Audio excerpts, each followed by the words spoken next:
করতে চাই, আমাদেরকে মানুষ মনে করেন, মানুষ মনে করেন, এখানে মৌলিক অধিকার নিয়ে বাঁচার অধিকার দেন, তাহলেই এই এলাকা। পাইকগাছায় বাইনবাড়িয়া ব্রিজের অ্যাপ্রোচ রোড সহ সড়ক উন্নয়নের দাবিতে প্রতিবাদ সমাবেশ অনুষ্ঠিত।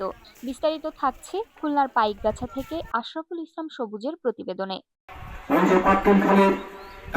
উপরে যে ছাউনি, যেটা না হইলে এই অঞ্চলের মানুষের প্রতিদিন যে দুর্ভোগ হয়, অসুস্থ মানুষ হাসপাতালে নিয়ে যাওয়া যায় না, স্কুল কলেজের ছেলে মেয়েরা তারা শিক্ষা প্রতিষ্ঠানে যেতে পারে না, শস্য ভান্ডার হিসেবে খ্যাত এই অঞ্চলের মানুষ যারা তাদের পণ্য সামগ্রী বহন করতে পারে না এবং তারা তাদের প্রাপ্ত এটাও তারা ফিরে পায় না। এই ব্রিজের অ্যাপ্রোচ রোডের কাজ সমাপ্ত হয়, তাহলে কর্মসূচি আর আমরা দেব না। আর তা যদি না হয়, আগামী 8ই মে উপজেলা নির্বাহী কর্মকর্তার সঙ্গে আমাদের দেখা হবে রাজপথে। কোন আপোষ না, কোন মিথ্যার শেষ নয়।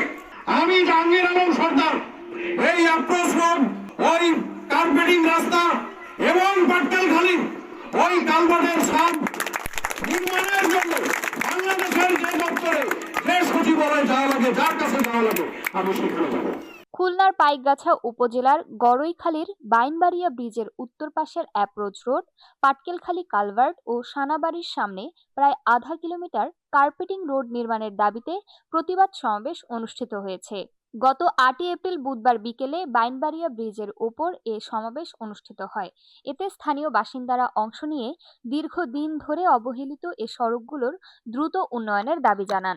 ইউপি সদস্য বিকাশ কুমার মণ্ডলের সভাপতিত্বে অনুষ্ঠিত প্রতিবাদ সমাবেশে প্রধান অতিথি ছিলেন গড়ইখালী ইউপির সম্ভাব্য চেয়ারম্যান প্রার্থী ও বিশিষ্ট সমাজসেবক মোহাম্মদ জাহাঙ্গীর আলম সর্দার। স্থানীয় ঠাকুরদাস থানার সঞ্চালনায় বক্তব্য রাখেন বিভাস চন্দ্র বাছার, শ্যামলাল মণ্ডল, শিক্ষক সরজিৎ কুমার মণ্ডল ও স্বপন কুমার মণ্ডল সহ আরো অনেকে। সমাবেশে বক্তারা বলেন, গুরুত্বপূর্ণ এ রাস্তাগুলো দীর্ঘদিন ধরে ভাঙাচোরা ও চলাচলের অযোগ্য হয়ে রয়েছে, ফলে প্রতিদিন দুর্ভোগ পোহাতে হচ্ছে পথচারী, শিক্ষার্থী ও যানবাহন চালকদের। বর্ষা মৌসুমে পরিস্থিতি আরো ভয়াবহ আকার ধারণ করে। তারা দ্রুত অ্যাপ্রোচ রোড, কালভার্ট ও কার্পেটিং রাস্তা নির্মাণের জন্য সংশ্লিষ্ট কর্তৃপক্ষের জরুরি হস্তক্ষেপ কামনা করেন। অন্যথায় দাবি পূরণ না হলে কঠোর আন্দোলনের কর্মসূচি দেওয়ার হুঁশিয়ারিও দেন এলাকাবাসী।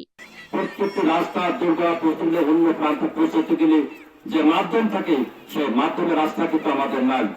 আমাদের এই বৃষ্টি এই অঞ্চলের জন্য একটি সুন্দর ব্যবস্থা ছিল, কিন্তু বিগত অন্তর্বর্তীকালীন সরকারের সময় যে রাস্তা হওয়ার কথা ছিল সেটা হয়নি। ঘাড়ে করে নিয়ে যেতে হবে। মাতৃ সম্ভবা কোনো সন্তানকে যদি প্রসব করতে হয়, তাকে 4 জমা করে নিয়ে যেতে হবে হসপিটালে। কি এমন জায়গায় বসবাস করি, সত্যি খুব গর্বের সাথে মুখ বলতে ইচ্ছা করে যে এমন জাতিতে বাস করি, এমন জায়গায় বাস করি, সত্যি আমাদের গর্ব হয়। যা হোক, আজকের এই প্রতিবাদ সমাবেশে আমাদের জাহাঙ্গীর আলম ভাইয়ের মাধ্যম দিয়ে আমরা যথাযথ কর্তৃপক্ষের কাছে বিনীতভাবে অনুরোধ করতে চাই যে আজকের এই প্রাচীন জলপথ না থেকে হয়েছে। আজকের কর্মকর্তাদের সহযোগিতায় গরিবের উন্নয়নে, তাই আমাদের সবাইকে এরকম বিভিন্ন জীবনের বিভিন্ন সমস্যা আছে, এই সমস্যাগুলো 8 কিলোমিটার রাস্তা, এটা হলে আমরা কোয়ারা দিয়ে ঢাকা পর্যন্ত যেতে পারবো, বা ঢাকা আমরা বিভিন্ন নিয়ে যেতে পারবো। আমাদের এই ব্রিজের যে রাস্তাটা কত গুরুত্বপূর্ণ আজকে চাঁদনি ভাই বলেছেন, আমি সঙ্গে